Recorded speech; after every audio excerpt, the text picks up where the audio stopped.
The key to looking expensive isn't over consuming.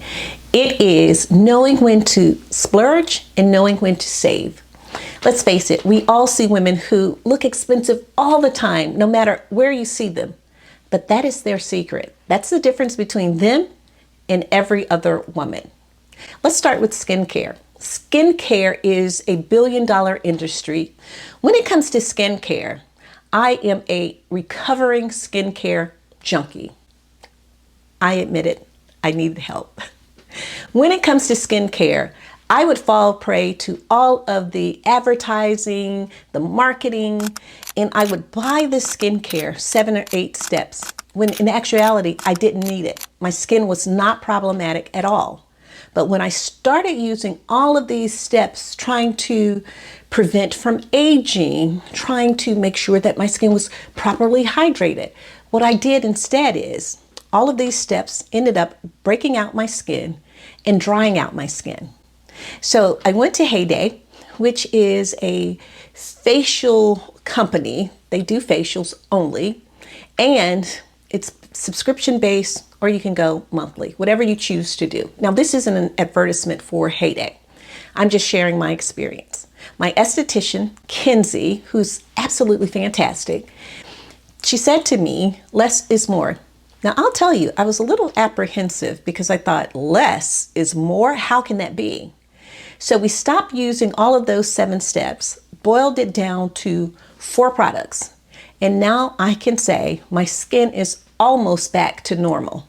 So the truth is, you don't need to spend a lot of money in order to look expensive. You just need to know how to do it strategically. So where I spend my money includes things like serums.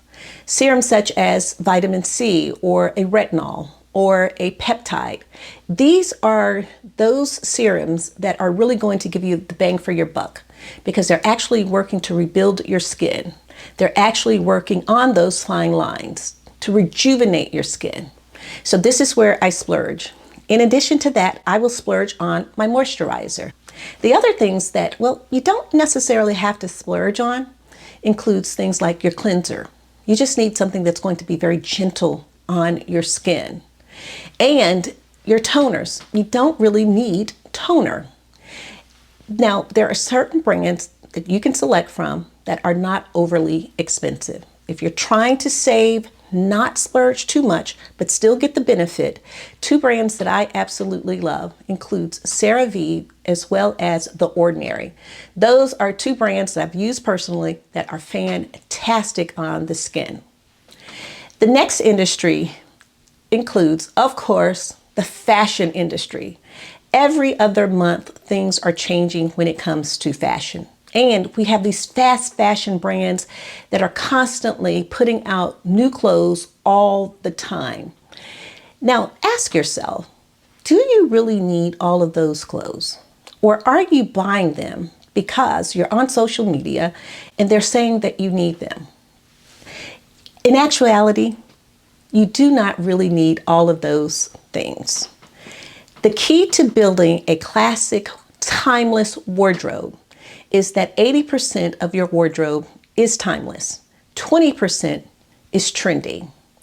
Now, in order to build a truly classic wardrobe, if you don't want to spend a lot of money, do it by utilizing your online consignment shops, such as ThredUp or The RealReal, and your local consignment shops or local thrift stores. Vintage and thrifting has just exploded over the last few years. And the reason why is because when it comes to vintage clothing, the quality is much better than some of these fast fashion brands. Not only is the quality better, but the materials are better because with vintage, you'll find that more natural materials are used as opposed to the synthetic materials, the man-made materials that are being pumped out every other month where the quality isn't there, the construction isn't there, and the dyeing of the fabrics doesn't last at all. 1 or 2 washes and it's faded completely. All of those things end up in landfills, which isn't good for the overall planet or the overall environment. So that is a way where you can build your classic wardrobe, Get quality fabrics and top brands at a discounted price. The other industry, of course, is cosmetics. Now, ladies, be honest, truthful to yourself. I just admitted I'm recovering from skincare. But if we all were truthful, we would say that cosmetics is also an area where we are spending tons of money. We go out, we get the eyeshadow palettes, the 20 colors, and you're only using 2. I'm guilty. I have done it myself. The key is when it comes to cosmetics, limit the amounts of cosmetics that you are buying. Chances are you're not going to use them and you don't really need them. But when you are on social media, watching all of these steps and all of these cosmetics that you need for one look, you are tempted to buy.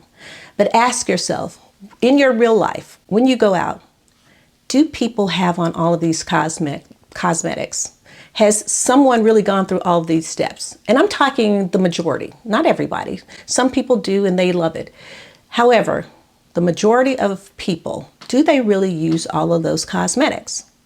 And do you really need all those cosmetics? Are you really going to use them? If not, you can actually save money when it comes to your cosmetics. The area you want to splurge in includes your foundations or your tinted moisturizers. And that is because it is covering the majority of your skin, your face. And that is the area where people see. They see your entire face at one time. And so because it's covering your entire face, you want to make sure that you're selecting something that actually matches your skin tone, something that is hydrating your skin, not too matte. Now, areas that you can save in as it relates to cosmetics include your eyeshadow palette. If you know you're only going to use 2, don't buy the one that has 20. Buy 2. Buy maybe 3 if you're going to use the 3. You can save in that area. Also, your eyeliner, pencils, you can save in that area as well as your lip glosses. The areas that I spend money on include, of course, the foundations or tinted moisturizer, which I use more than I do a foundation, but also on my eyelashes. I did a short video, I'll pop it in here, because my eyelashes don't grow. That is an area that I truly need to splurge in, so I do. So ladies, when it comes to these 3 industries, these are billion-dollar industries where we are spending a lot of money. We don't need to overconsume to look expensive. It is about being very strategic on what you splurge on. Now, of these industries that I've mentioned here, which ones are the ones that you are spending way too much money on? Which ones are you going to now save in? Which area? And if you have other tips, leave those down below. We love to keep the conversation going, as well as to share some of these tips so that we all are splurging where we need to, but saving where we need to as well. That is the key to looking expensive. Thank you so much for watching. As always, I'll see you next time.